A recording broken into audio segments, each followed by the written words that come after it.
I was thinking today we'd be able to talk a little bit more about what we talked about last week, but we're going to talk about it from a different direction.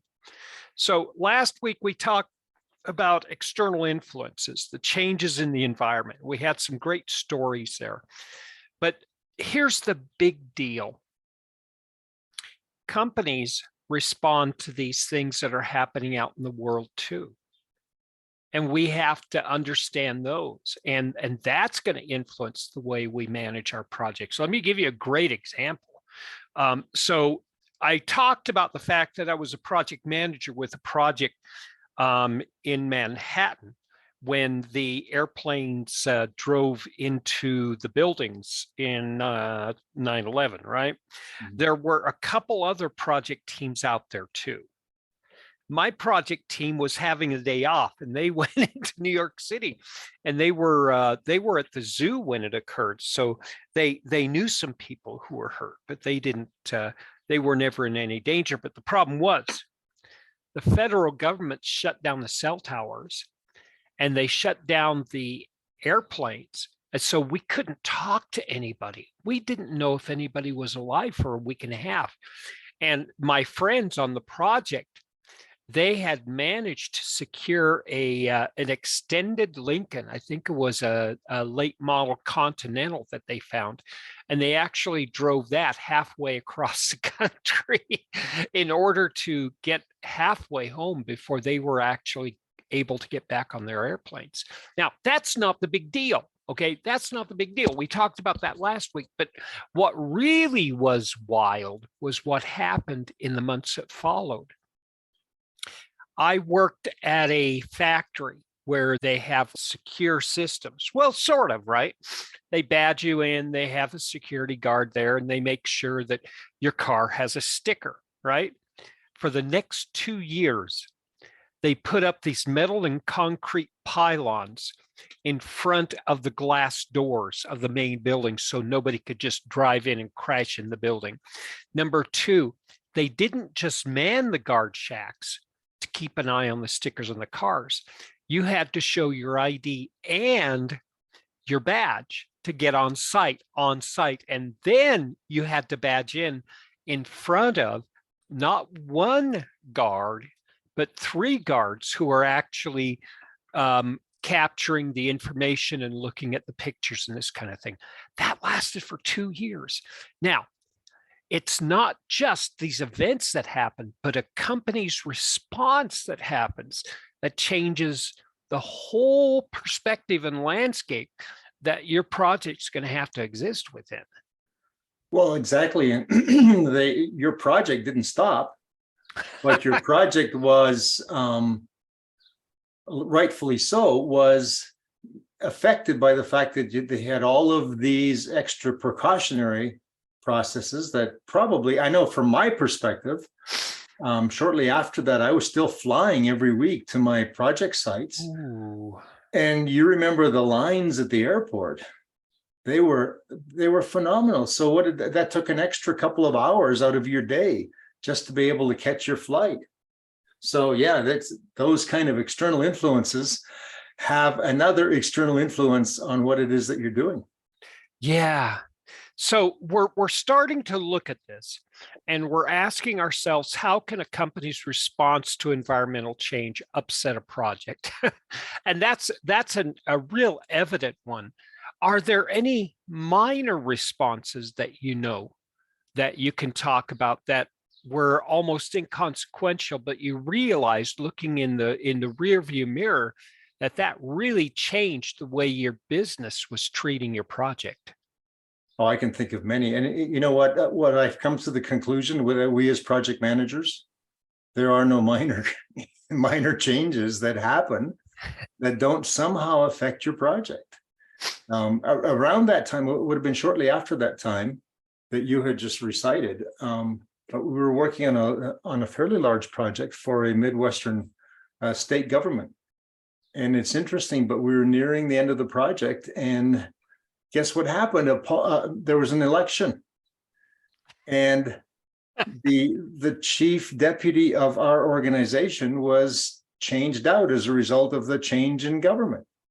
Well, we got a new chief deputy running the project, and that person's view of how systems should work in this particular organization were completely 180 degrees different from the prior chief deputy. Now, we still had to deliver a project according to our mandate, according to our contract. But this CEO was bound and determined not to let it happen that way. So, Oh, you wow. think, well, it's an election. We go through elections every 4 years, whatever, no big deal. But it was a huge deal to this project. And it really did set us back because we had to make some paid for changes, but nevertheless, we had to make those changes. Yes, yes. And so what you're saying is it's not just these external influences that occur, they do, but it's the organizational corporate items that occur. And just like you have a major wave through all of society that creates minor waves, you also have these constant minor, or to what the rest of the world would see minor waves going on that you have to consider. How do you stay aware of this? Well, I think you just answered the question by giving the question. You need to stay aware of this. Yeah. So the how part comes in just always having your antenna up. From my perspective, when I was heavily involved in some of these projects, I was always talking to my peers. And when I say peers, my network across the country, because what affects North Dakota may have started in New York. So you're always looking at your network, you're reading papers, you're reading trade journals, you're paying attention to the news, because you don't, even just the idea, the example that I just gave, where we were anticipating a change in government, there was an anticipation that there would be some changes. We did not understand, however, how drastic they would be because of the difference in vision from the two different chief deputies. I remember a project for the Chicago Board of Exchange. I was actually working with the company that handles their infrastructure. And I remember the CIO of that company says, Tim, I have to be away for 2 weeks. The price in orange juice futures has just shot through the roof. And it was strange because that actually creates, the idea that, the idea that the exchange rate for commodities can actually influence my projects. But think about it, number one, you're the CIO of a corporation that has to say, that the Chicago Board of Exchange is going to run 24 hours a day and it's never going to go down. And number two, we just had something unplanned that's going to create an incredible amount of disruption. And that's what actually took his job away. It wasn't the fact that, he was attentive to his job. It was the fact that he had to know his environment. And because his environment was changing and he had to respond, he had to tell me to back off and to change my plans accordingly too. Yeah, and I've worked for in-state. Now, just to kind of give you some background, I have worked in 20 different states in the 50 states of the United States, plus the District of Columbia. So if you look at those 20 different jurisdictions, many of which are the government coffers are filled based on something: tourism, farming, agriculture, mining, something along those lines. You have a disruption in your major economic vessel, and suddenly the project is not funded anymore because the money must go elsewhere. So you just never know. A drought, an agricultural drought, can suddenly end up having your project go south because they need the money to go somewhere else. So we have to always be attuned to know what's going on and look out for our staff, look out for our projects, look out for our customers. Yep. Indeed. So let's actually talk about something that you brought up: disruption. Whether it's a good change or a bad change, your project's going to bring changes. And if your project changes or something else changes, there's going to be disruption. We usually think of disruption as negative. Like we have these examples, right? The volatility of the Mhm. exchange boards. We have the disruption based on 9/11 and all these things. That's all bad. Is there ever time disruption can be good? I think, oh, this is going to be weird, but I think disruption can always be good. I mean, I shouldn't say always, but they always say when life gives you lemons, make lemonade. I think disruption gives a creative minded project management and that person's team, that person's customers, that person's clients, gives them the opportunity to truly make lemonade out of the situation. So whether or not it offers that doesn't mean that you can't look for an opportunity. I remember the ghost of operations past in one of my experiences. We were working in an operational environment. They were actually in production, and we had to be really careful. And what do you know? Something happened in our project, and it caused the whole assembly line to shut down. And we thought we were in so much trouble. And the shift manager said, "You know what?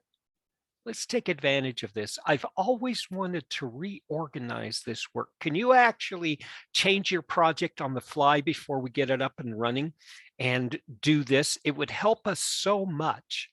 And it's like, that that guy taught me something really, really important that day. Like you said, there there are risks, and when risks occur, they're not necessarily threats. And even if they are threats, they bring opportunities. And I think you asked me what the company's response could be. Just recently, I mean, we keep talking about COVID, but COVID had an international effect on many, many situations, business projects, whatever it is. It had a major effect. One of the companies that I was doing contract work for had been planning to go on into cloud-based computing for some time. Well, when COVID hit and they ended up having to work remotely, suddenly the cloud-based impetus was there. And within a couple of days, they managed to move their entire operations into the cloud so that all the remote work continued. And it was just like, why didn't we do this before? But it took that disruption to kind of give them that shove over the finish line. That's very, very astute of businesses and working environments to think in that manner, because you have to get out of the emotional state and look at the situation logically. Yeah. And be able to actually project what are the opportunities. Now you're fond of using black swan. Does that kind of fit here? The black swan analogy? Yeah, it really does. Let's actually review what a black swan means. A black swan is an event that takes everybody by surprise, like Chat GPT.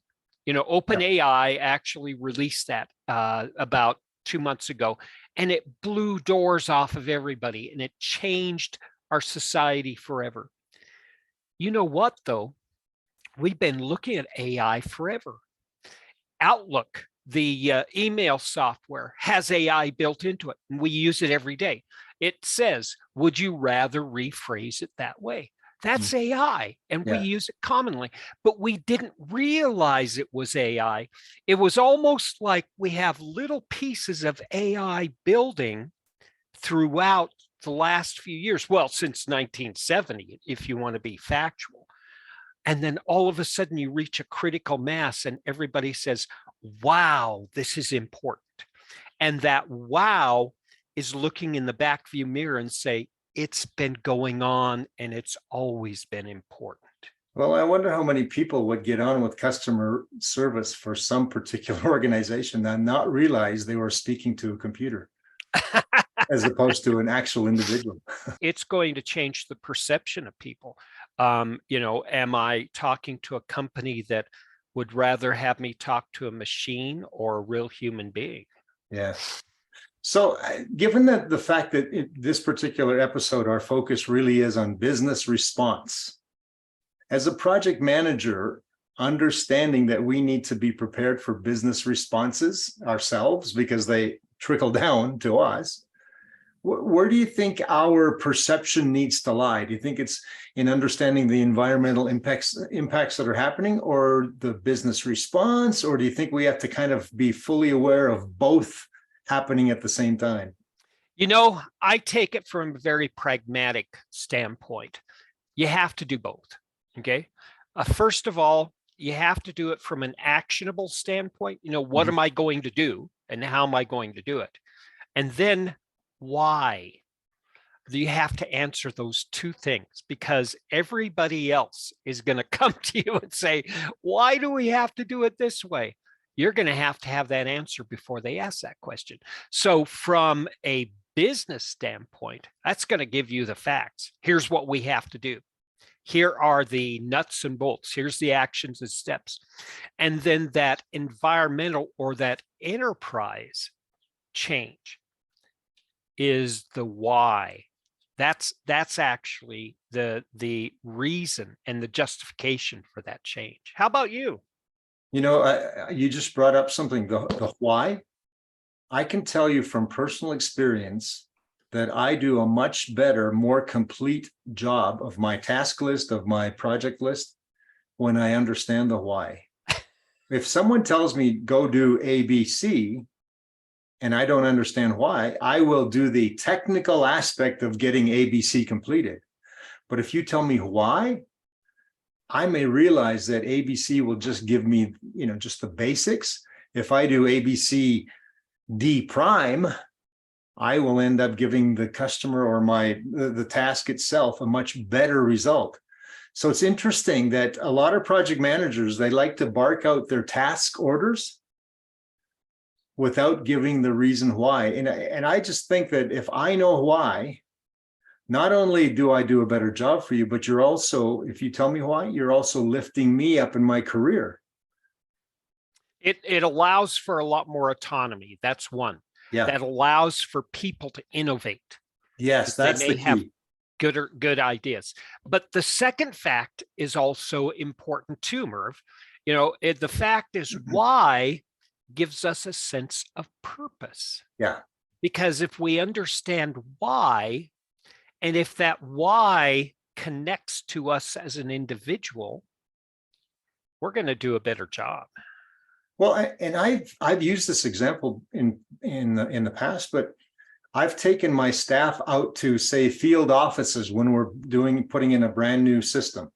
Well, when we're doing the requirements gathering, my staff could read the manuals, they could read the policy, they could read the procedures, and they could come up with a very solid functional design.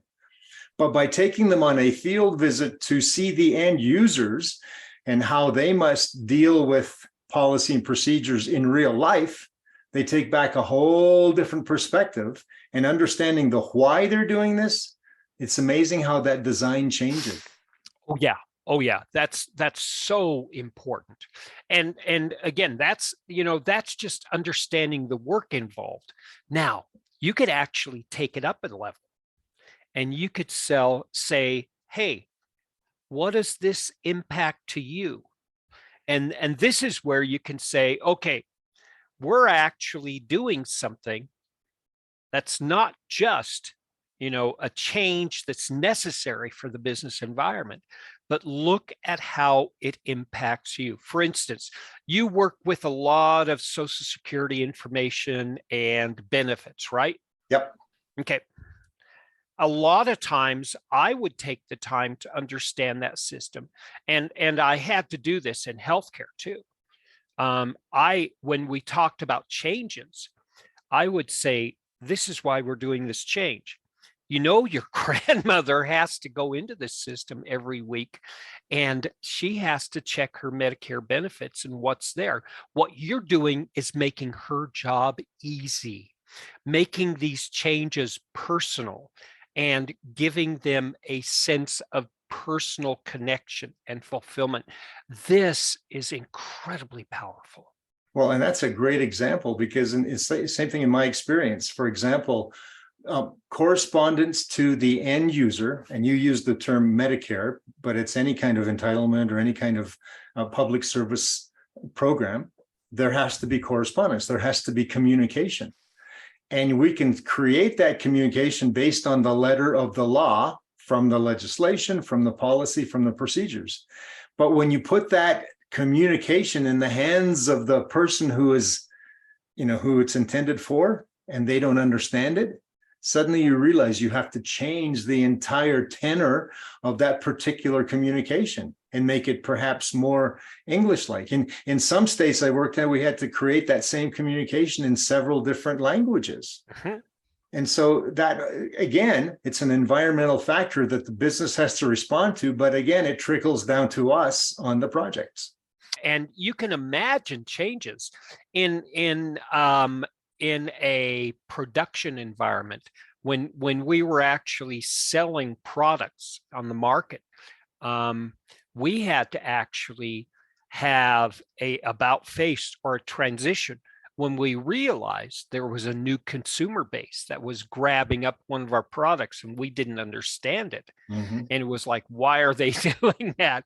And then all of a sudden, here's a project, or all these projects had to switch. Marketing knows this just naturally. It's based on that. But any company, when they start realizing the influence that their work does or their business does, they're going to take advantage of it. And because of that, we have to actually understand that and communicate that understanding to everybody involved in our work. So how does ethics play into this? What's wrong or right? So that this is a big deal. You said something back there that I'd like to explore. Can you talk about the difference between delivery and delivering letter of the law? I know it means something very, very, very specific to you, but lead us through that idea. Well, again, depending on the system that I'm about to implement, or that I'm working on to implement, as I do my requirements gathering, I can look at the contractual requirements, I can look at everything that's in there, and I can deliver exactly according to that. But then when I show the people for whom this system is being built, the end result, whether it's in user acceptance testing or in training or something like that, and they come back and say, well, I don't understand that. I have delivered according to the letter of the contract, but not according to the intent of what that contract was supposed to have delivered. Okay, that's beautiful. Because number one, you've done something right, which means you met the contract, and that was necessary. Yep. Number two, nobody was happy. Well, go ahead. No, I was going to say, it's the age-old saying, this is what the last thing I want to hear from my user base. I know what I asked for, but this isn't what I was expecting. Exactly. So we have a problem of dissonance. We have a difference of expectation and lack of communication. What's right and what's wrong. And it has to be right at a certain level for a contract. But a lot of times business says, we don't have money, we don't have time, we don't have resources, we cannot make it right. And that's where ethics comes in.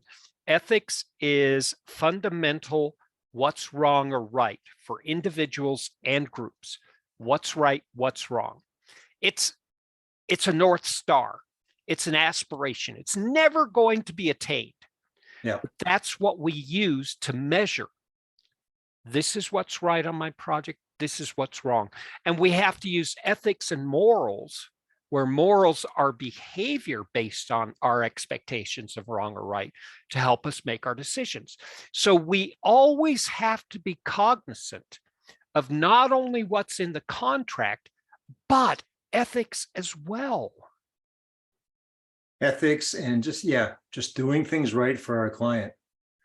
And by the way, when I say client, and I think we've talked about this before, But when I say client, even if I'm an IT person internal to an organization, I have a user base who is my client. They may not be paying me contractually, but I'm still getting my biweekly paycheck from that particular organization. Therefore, I must satisfy my end user base or my client. So it's always important from that perspective. Yeah, and that's why I prefer to use the word stakeholder. Stakeholder is good, yeah. Because stakeholder is basically a catch-all for these terms we use under contracts and inside of corporations and organizations for end users, final users, product owners, all these people who are going to be impacted by the project or could impact them.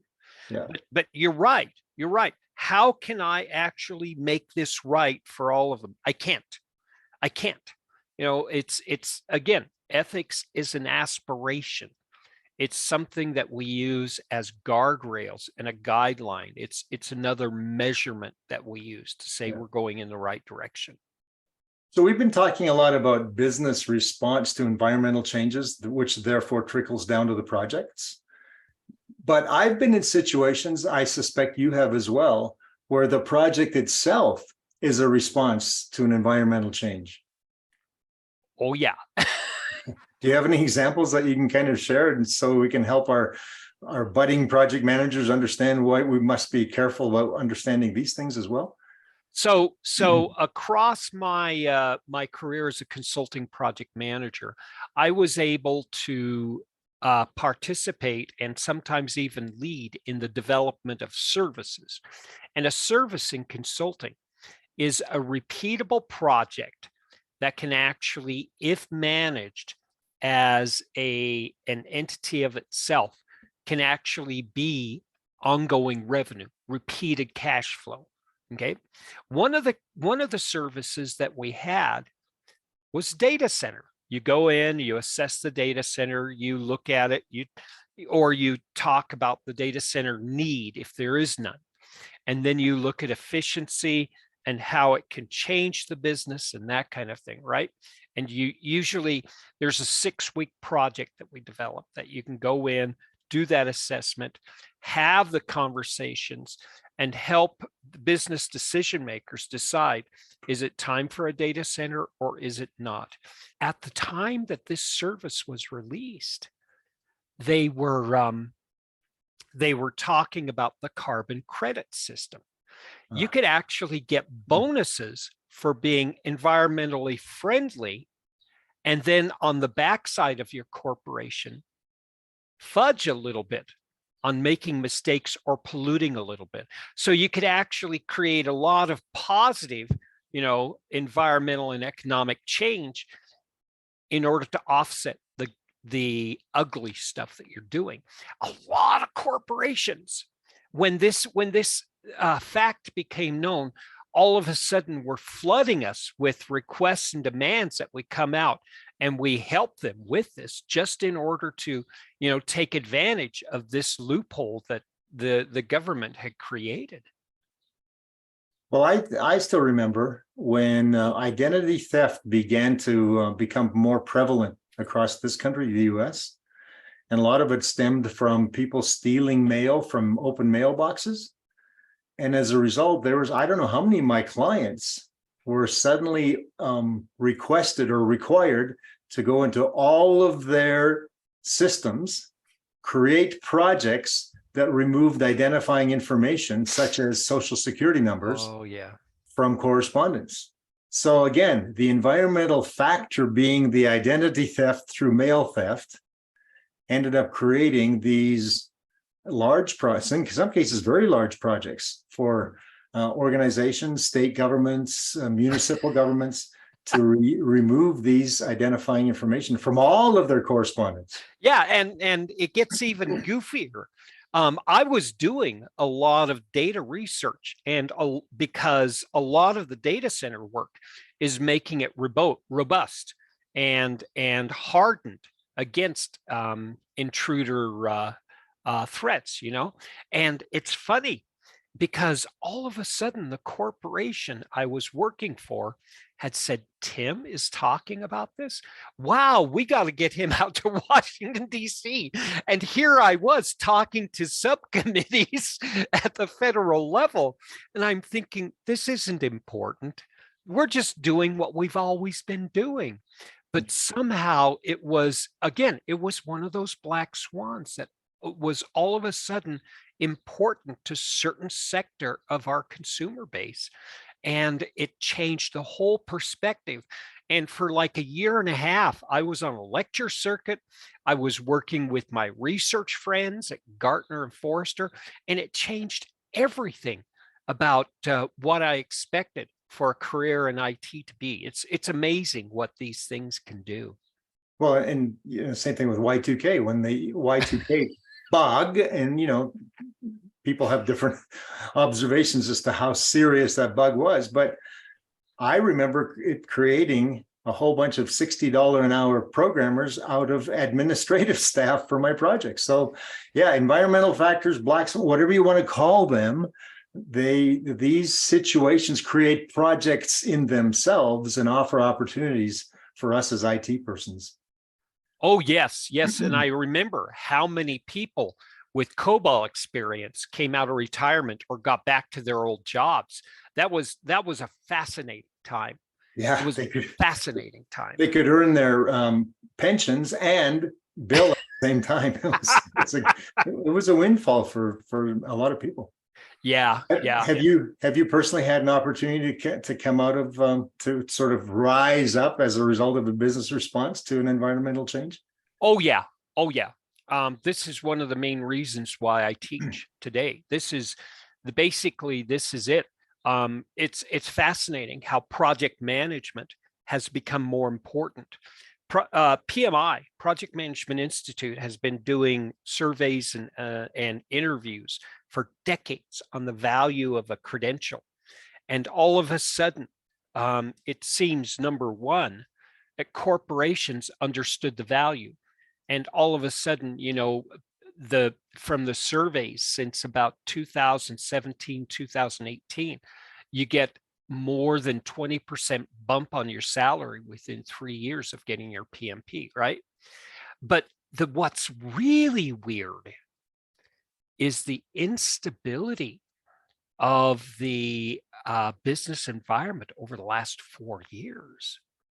My work as a research analyst and a project manager and as a trainer has almost tripled due to the insecurity of workers needing to, number one, feel good about their work. Number two, have an option if their work goes away. And number three, have some type of a career response to the impact of AI. And this is not going to end. It's not. I mean, even the whole idea of the last two and a half years, 3 years of remote work has offered persons like you and me huge opportunities, because we were at the top of our game when it came to being able to deal with remote project management and remote advisory services, whereas a lot of people had difficulty making that transition. So it was easier for those of us who are on top of that to get involved quicker.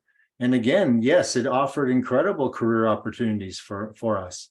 Now, if anybody's listening right now, and if you are curious or you need to consider working remotely about projects and project management, please leave a comment in YouTube or reach out to us through LinkedIn.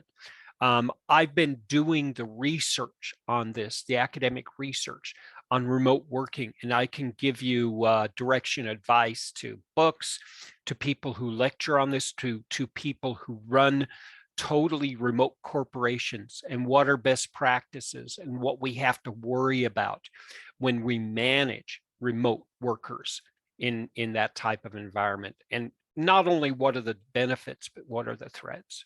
Sounds like a subject matter for another podcast coming up. Oh boy. But don't you find that some of these, and I'm going to use the word serendipity, some of these are serendipitous situations But as we said at the top of this particular podcast, if you're not paying attention, if those antennae are not up, serendipity doesn't mean anything because you've just missed it. Well, and the problem is you can't predict that serendipity, because look at remote working. Yeah. When we were under COVID, it was like, yay, remote work is so great and we can do it so well. And now, after we've actually gone back to work and we're starting to get rid of masks, all of a sudden corporations are saying, no, remote work isn't good. And I predict that this pendulum is going to swing backwards and forwards at least 3 times over the next 5 to 10 years. Well, I had a surprise this morning. I was in a Zoom call, and oddly enough, we all had our cameras on. So many of these Zoom calls, people turn their cameras off. So, but anyway, I was watching, and there was a young person, and I say young because, I'm at the end of my career, not at the beginning, but probably a person in their 20s, who I would never have expected to say what she said. And it was, yes, I was in the office. I put a name to a face, and it was a much better meeting face to face than all of the meetings we've had over Zoom. Interesting. I never expected that from a 20-something. And again, I don't mean to lump 20-somethings into some sort of blob of, I only want to do remote work. But this particular person was excited about being in the office. This brings me to a great fact. Whether you're a leader or you're a worker, who's also a leader, critical thinking has to be in place. No matter what your opinion is, you need to assess both sides of the argument equally. You always have to ask yourself, what if I'm wrong? This comes back to our whole talk about opportunities and threats. What if I'm wrong? What if there is an opportunity here? Or this is an opportunity. Yes, but what if there's a threat? What if working from the office is better? We have to be ready for that conversation, not by saying no, but by saying, what can I learn? Well, and as project managers, we're used to taking action. We're used to putting steps in place. So if you look at it from that perspective, you don't know it's wrong unless you take that step to determine. Because if you're just sitting there pondering, you'll never know. But if you take that step and it's negative, then you go, okay, that wasn't very good. So let me do this instead. We've taking action. Yeah, and here's what blows me away.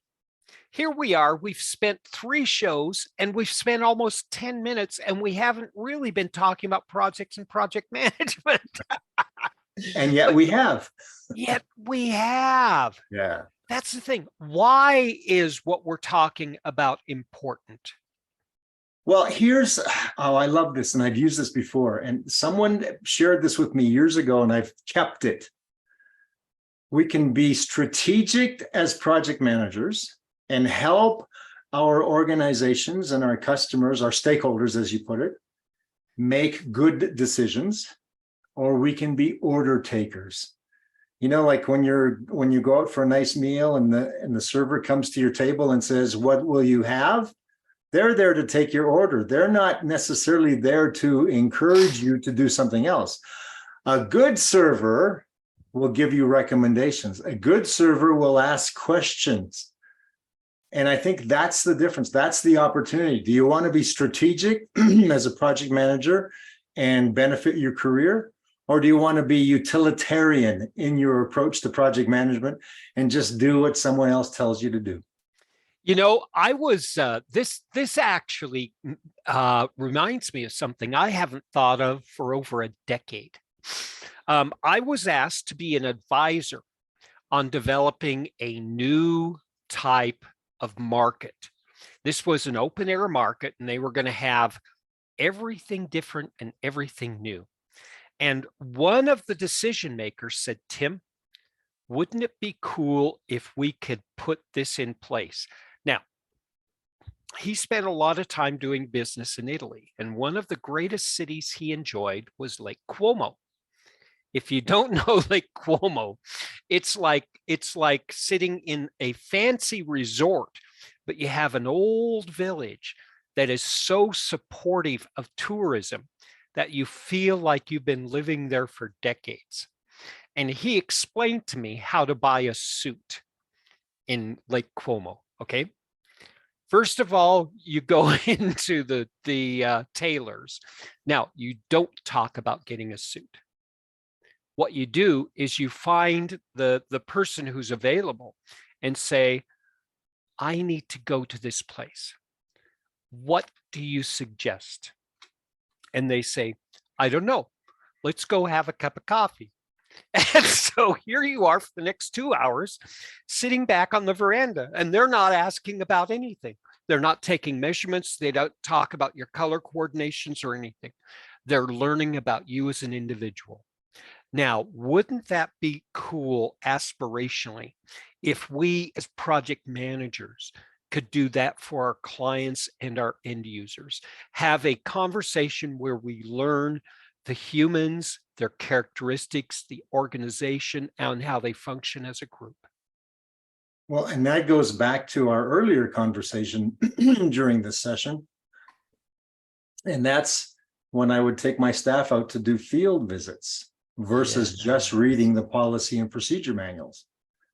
Again, yeah, it was probably a little more tuned to the requirements themselves, but during those field visits, we could do conversations and just kind of help understand people with what their pain points were, and thereby take back those pain points to our requirements definition, merge them with the policy and procedure so that we ended up with a holistic situation that benefited that end user. Yes, and that's the key. When you get into a personal relationship, now, we'll talk about personal and professional a little bit later, but when you get into a relationship that you truly do engage with the individuals and the group, that's where you get that magic of not just being able to design how and what, but you can make that how and what match that why that everybody desires. And you won't hear those famous words, I know what I asked for, but that's not what I wanted. That's right. I'm wondering if we changed our title from project manager to trusted advisor, if that would change our entire outlook on how it is that we perform on projects. And that's what my consulting mentor said. You are advisory. You are there to actually help them with their decision making. It's not, and that's what it actually is at the very core of our work. A project is the enactment of a decision. And hopefully we as project managers are so in tune with the business, not just the environment, but the business itself, that we can assist in making the proper decision. So when there is a change, we know why, and we know why that change cannot happen. And we have these proactive discussions where everybody says, oh, now I understand what you're saying. Back to the why. We're back to the why. Yeah, it's all about people, it's all about groups, and it's all about why. So who are those people? That's really important. One of the questions my students asked is, how do I find out about the work environment details, and how do I find out about business? My primary, my inner circle in my project, my primary decision makers. I'll have a sponsor. The sponsor is the one who's footing the bill. So they're pretty close to the decision making, and they can pretty much mention how that decision was made and why it was made. On top of that, there's going to be other decision makers and executives participating in that project. And then you have finance, and sometimes you have legal, and they have all of their little fingers all over the corporation. And then if you're working in various industries, you have business owners over here, you have organizational managers over here. And again, you're going out from this inner core and you're learning. And it's just like how you grow your stakeholder base. You grow these experts who are in business, not just technology for the project's sake, but actually understanding the business itself. Now, this is incredible because number one, it gets you in touch with people who actually have positive influence on your career and your job. Number two, it gives you a better understanding of the work environment so you can deliver a better result. Well, and nothing is more fun than getting, from all of that, the way you just described that, from the stakeholders, the sponsors on the way down. Nothing is more fun than getting a team of 20 or 30 individuals who are picked as subject matter experts, and they truly are, who get seconded to you and your project, but they don't know why. Yes. and then you sit there and you try to explain to them why, not only why they got selected, but why the project is being conducted in the first place. And it's almost like that's that first step in getting them to come on fully on board. And that's critical. I learned this back in university. When you write a technical paper, or if you write an email, any type of business communication, if whoever's reading it doesn't know why you sent it and doesn't know why they need to read it, it's gone. That why, that purpose is so necessary to that early and deep engagement that you have to have. Absolutely. And I even remember projects where, I remember one very specific project where I had to get a deeper understanding from the stakeholder as to what the vision was. I knew the technicalities of the decision. I just didn't see all of the vision that was out there. But it was hard to get in to see this particular executive because they were very, very busy. Found out that their admin assistant loved banana nut muffins. And so I would bring a banana nut muffin to the 15th floor and engage the administrative assistant in conversation. Well, wouldn't you know it? It suddenly opened doors that I ended up with meetings with the stakeholder I needed to meet with. We became fast friends and I suddenly understood the vision. So you're exactly right. And there are many types of what we can call banana nut muffins. There's also a corollary that goes with this. The more work I have to put these people through to understand what I'm trying to do, the more pushback I'm going to get. Correct. If I can actually help talk about it in their terminology, in their understanding of the work, it's going to make more effort for me.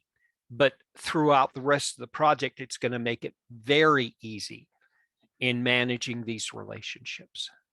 Maybe when we write our book, Tim, we should have a chapter called The Banana Nut Muffin Approach to Project Management. Yeah, engagement and the banana nut muffin. Yeah, there you go. Well, there was, what was it, Charlie and the Chocolate Factory? You could. That's right.